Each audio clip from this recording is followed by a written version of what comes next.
Welcome. This is the Audit Wales podcast. I'm here with Sibel Williams and Harry Clements. Can you start off by explaining a little bit about your background and how you came to work at Audit Wales? So I went to Warwick Uni where I studied classics. During university, I always knew I wanted to go into the public sector. So I applied for it. So it wasn't really to do with audit or finance at all, if I'm honest. It was just public sector. But the more I looked into it, the more I was interested in what it offered. Yeah, so I'm from North Wales, Northwest Wales, from Gwynedd. And after A-levels, I went to the University of Liverpool to study maths. And then after a few years, after graduating 2 years then, I just got a bit bored and I was like, I need something else and I need to study again and I want to move on, and the Audit Wales was one of the options. And after looking into it properly, I then realised that the kinds of things that an auditor does really suits me. On that then, do you feel you've had an important role in mentoring some of the newer trainees who have come after you? Yeah, definitely. Certainly when I first joined, I was looked up to the older trainees and I knew they were always there for kind of guidance when I needed it. And so I think I've definitely had the opportunity to hopefully be there for the kind of the newer trainees. Yeah, I'd agree with Harry. But I think the important thing is the fact that although there are many trainees here, I've personally seen my manager and audit leads that I've worked with as my mentors. And I think it's important to note that because we're an organisation that have got so many trainees by now, I think every single stage people understand what we're going through. So with managers and audit leads or financial audit leads, it just means that they understand that balancing act that you're trying to achieve day to day. So although I have had trainees that have helped me out in the past, I think personally I felt that other members of staff have really helped me out. And in a way, I guess I feel that it doesn't matter who you are, what your contract is, if you're fixed term, if you're permanent, it doesn't make any difference. People just support each other. That sounds really supportive. Equally then, do you find that you've sort of had an influence on your team and your team's way of thinking? We do get listened to. I don't feel that that trainees are treated any differently to any other member of staff, and I think that's a lot of that is down to leadership and also the managers that we've got across the 4 different clusters. They all understand that trainees are really important to make sure that Audit Wales work, because we are a big chunk of the people undertaking the audit work. I'm not sure if influence is the right word, but we're certainly listened to. And I think the nature of audit is if you come across issues, they're not often kind of black or white, right or wrong. So a lot of discussion happens in audit teams, and trainees, whether you're a first year, fourth year, or any other part of the organisation, takes part in those discussions and is listened to. So while you may not have influence in a kind of obvious way, those little ways, you are treated exactly the same, and you form an important part of your team.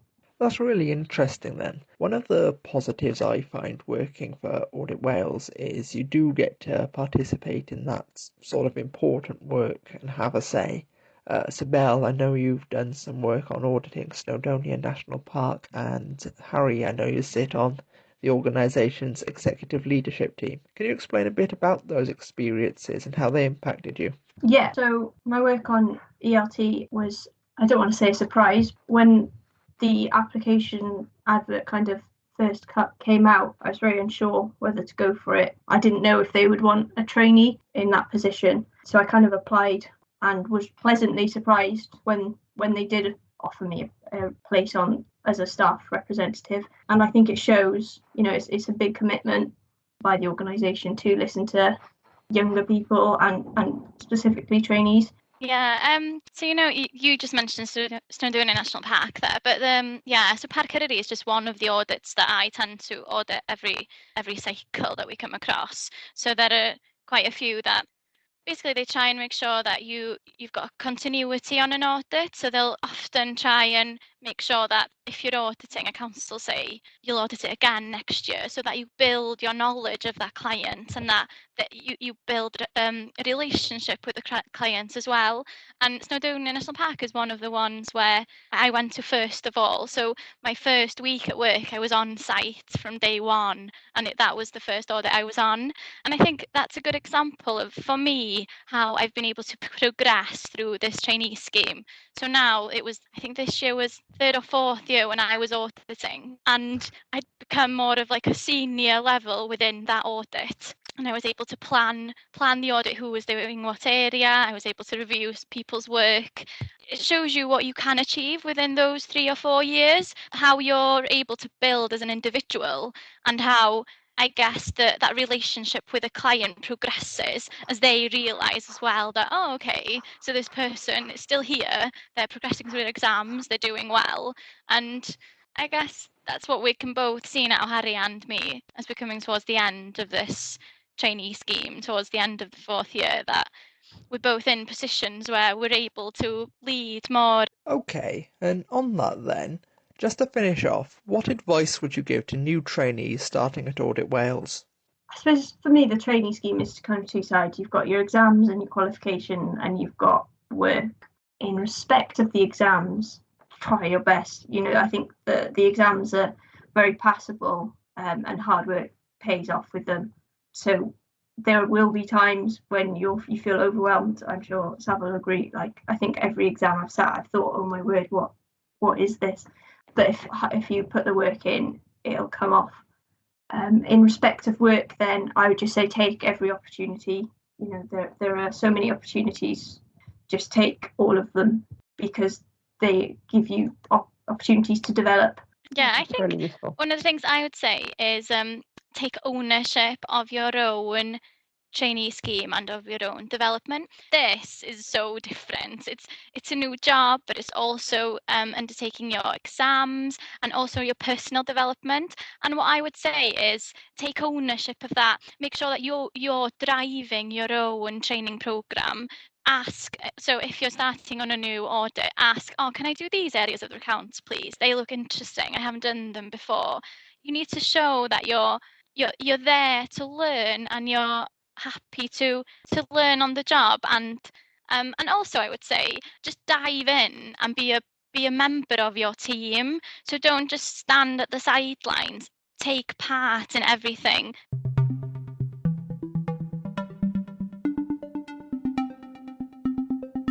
I'm here with Sian Granger, the trainee coordinator for Audit Wales. Sian, we're recruiting new trainees at the moment, the cohort that will be joining us in early 2021. Do you want to start off then by explaining a bit about why you think people should apply for the graduate trainee programme? What is it that sets us apart from other audit organisations? I do genuinely believe that it is a really great scheme, and we also have something which really separates it from other accountancy programmes. There's lots of accountancy programmes, but ours has the unique benefit of having a secondment as part of that programme of work. So it's a 4-year programme, and you follow the Institute of Chartered Accountants England and Wales, internationally recognised qualification. But alongside that, we give trainees the opportunity to do a secondment at another public sector body. So they gain in not only the external audit experience that they do through us, but they also gain experience working in another organisation. But it also allows them to understand what accounting is about, because we normally embed them within an accounting team, it might be the health service, it might be a local government body. And that really gives it a very, very different edge. It gives the trainees a very rounded experience at the end of the 4 years. We also, lots of other programmes run soft skills training. We're really keen to demonstrate that you not only become a technical expert, but you become the future leader of the public sector. It all sounds very supportive and interesting. Can you go over a bit about what support the trainees will receive? Yeah.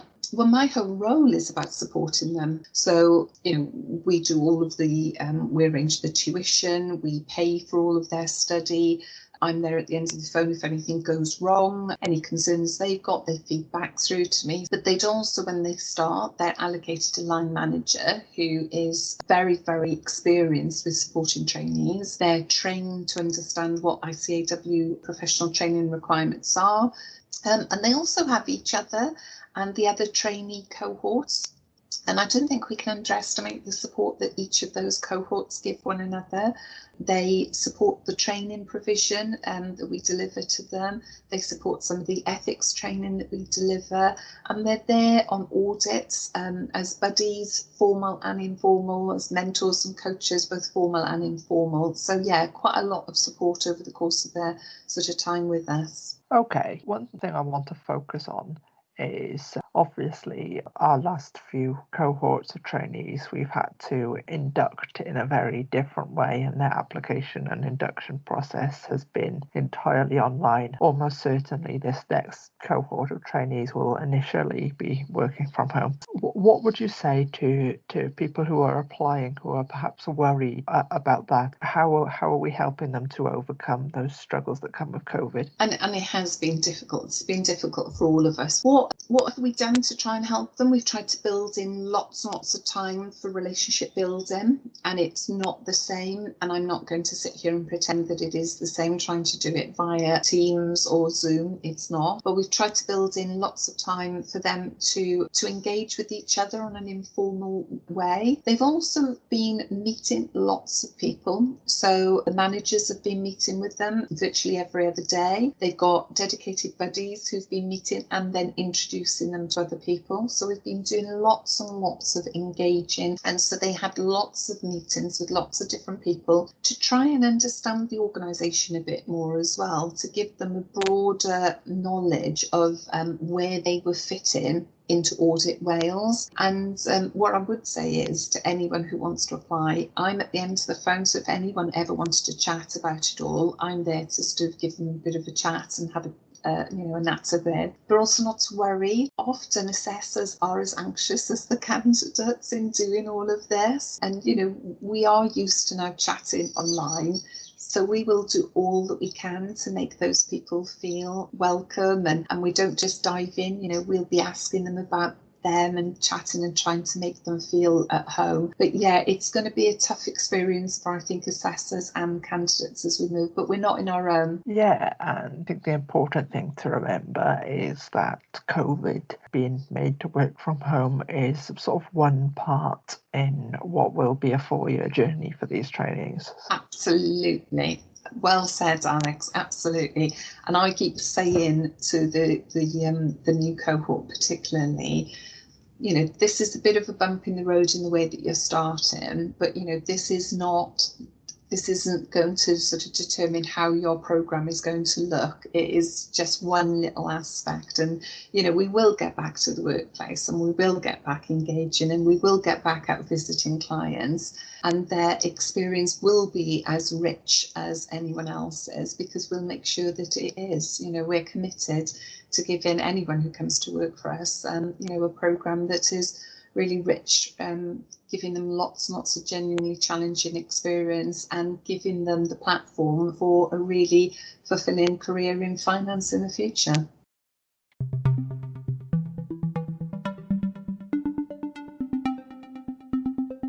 I'm here with some of the 2020 cohort of trainees. Do you want to introduce yourselves? Hi, I'm Ellie. I'm Harriet.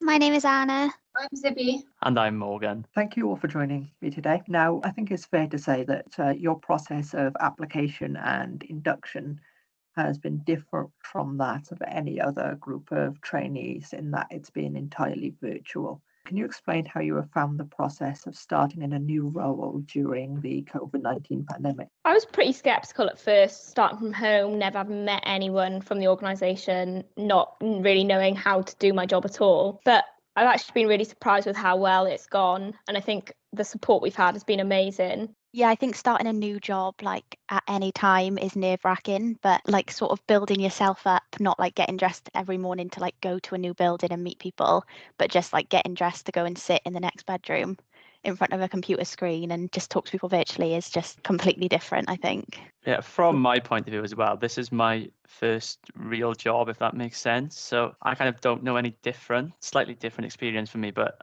like Ellie said, we've been supported brilliantly and I feel very comfortable with people to speak to. So we have buddies who are very helpful, who ring us quite regularly, and our audit leads and line managers too are really helpful. So if you ever have a problem, you have people to contact straight away. Yeah, I think like all of us have sort of like bonded with each other, like whether that be in our clusters or just like as a cohort, for that reason that we've all been in the same boat. So we've been able to sort of like compare our experiences together, and if one of us doesn't know like who to ask, there's another one in our cohort who's sort of like been through it and knows already. So would you say the biggest challenge you faced has been sort of mediating those relationships online and not face to face as you would if we were, say, in an office? Yeah, I think I've definitely missed like the way that we haven't been able to like have like soft conversations and stuff in the office. Like we haven't been able to get to know like how many sugars someone wants in their tea or what someone was up to like the day before, because we haven't been able to like have those sort of conversations. Yeah, I think I'd agree. Like, I think every conversation that we have at the moment from being at home, like when you ring someone, like it's very unlikely that you're going to ring them and ask them what they had for dinner the night before. Like a lot of the time it is for like a work related issue. Yeah, I agree with Harriet. I think we've done lots of light-hearted things, like in the South Wales 2 cluster, we do these weekly buddy meetings with the 4 of the grads and 2 buddies, and we do like a little weekly quiz, just something silly and light, just for a little bit of fun rather than just everything being solely focused on work. Do you think that speaks to the sort of personalities on show in Audit Wales then? Because obviously as an audit office it is formal, but it's not unfriendly or cold. I think it's a really friendly organisation. Like Harriet was saying, even from the assessment centre, you know, before you even got the job, you just had a feel what the organisation was like, you know, making cups of tea, giving you sweets whilst you're in the middle of your interview, like all about, oh yeah, keep your energy going, have some sweets, you know, all about not making it such a daunting experience. I'd just add to that too. So since we've been here, we've met Adrian, which is the Auditor General, on a few occasions now. So he had like a Q&A with us, which was nice because you could just ask him whatever you wanted to. And then he attended one of our projects, which we had to present to him. I think like working within public service as well, just like as a headline, does attract a certain type of person. Like I've spoken, like my line manager tells me this all the time. She's like, once you qualify, you will probably get paid double or triple what we get paid here to do. But it is about the lifestyle that you're creating and like the sort of like impact that you want to make on society. Like that's just the case with working in public service. And I think that's why everyone seems so friendly, because I think that's the sort of person that it attracts into the organisation. I agree with you completely there, because I think if you are applying, you have to have an interest in the public sector, care about your community and things, because that's what you'll be doing on a day-to-day thing with your work, etc. You'll be looking at a local organisation, so the NHS, the councils and things. So if you have an interest in the public sector, then it's definitely a role which is good for you. So aside from that, I want to talk a little bit about your qualification itself. Because as well as providing a programme that allows you to study towards a recognised accountancy qualification, the organisation encourages its staff to get involved in personal development opportunities like training or secondments into other areas of the business. Are there any particular skills that you're hoping to develop during your time here? I'm personally quite attracted to the idea of doing like a secondment like Morgan and my buddies doing, Matt, in the performance audit side of things, because that sounds really interesting to be sort of investigating particular issues. I think as well, the opportunity to work abroad sounds really interesting as well. That's definitely something that I'd be interested in. Just to go back to Zibby's point about our buddy Matt, but just to clarify too, a buddy is someone so in the same position as you, but just a few years above. So they'll be a graduate trainee, but maybe a year or two older than you. But yeah, he mentioned someone in his cohort now works at the BBC on a secondment, which is quite cool as well. So it gives you an idea of the sort of organisations you can go on these secondments to, which is quite cool, I think, personally. Yeah, I thought it was really interesting during our induction. Like we'd have all of these talks from different areas of the organisation, and every single one would be followed up with, and you can get involved if you want to. Like it was like they were all basically trying to like pinch us for their to have an experience in like their part of the organisation. So I feel like there's loads more. I feel like there's loads more to learn about as well. And like as we sort of continue working, we'll probably find more things that we want to get involved in as well, I would have thought. So you mentioned there how you've received lots of encouragement from the staff here. And what I want to finish on today is, lastly, and perhaps most importantly, talk a little bit about how you found the support in place at Audit Wales. I can't fault the support that they've given us, to be fair. I mean, everyone's been assigned with a line manager and a buddy. And I know myself personally, I've been having almost daily catch-ups with one of them. And then everyone's always checking up on you to see how you're doing. And if you've got a problem, if they can't fix it, they'll go and find someone else that can help you. So, like, there's never an issue. There's always someone to help you. Yeah, I definitely agree. And like everyone just seems like so willing to like help you. And like even if you think like you're doing something wrong, they're always there to like reassure you like, no, it's okay, or you have done it like wrong a little bit, but there's like they give you feedback in a way that you learn, as opposed to just telling you like what's good and what's bad about it. Like they're trying to like open your eyes a little bit about how like to make it a little bit better, as opposed to like just saying like, oh, you did a bad job of that, like you need to redo that. No, I was just going to say, like, even in a non like work context as well, they're very like open in trying to support you mentally and make sure that people put their family and like their personal well-being before work during lockdown, which I think is really good and makes you feel like if you did have a problem, you could go to them. Just to sort of finish off, would anybody have any advice for new trainees starting in this role? I would probably say my number one top tip would be like, don't stress if you don't have any previous experience. Like my degree is in absolutely nothing to do with audit work, accounting. Like it's not even related in the slightest. But I think that they teach you everything that you need to know. Yeah, I agree with Anna. I would say don't stress. And if you are struggling with something, make sure you ask for help, because everyone is more than willing to help you. Yeah, I would say just to like remember that your job as an auditor is to ask questions. Like that is your job. So just don't be afraid of it. So just keep asking them.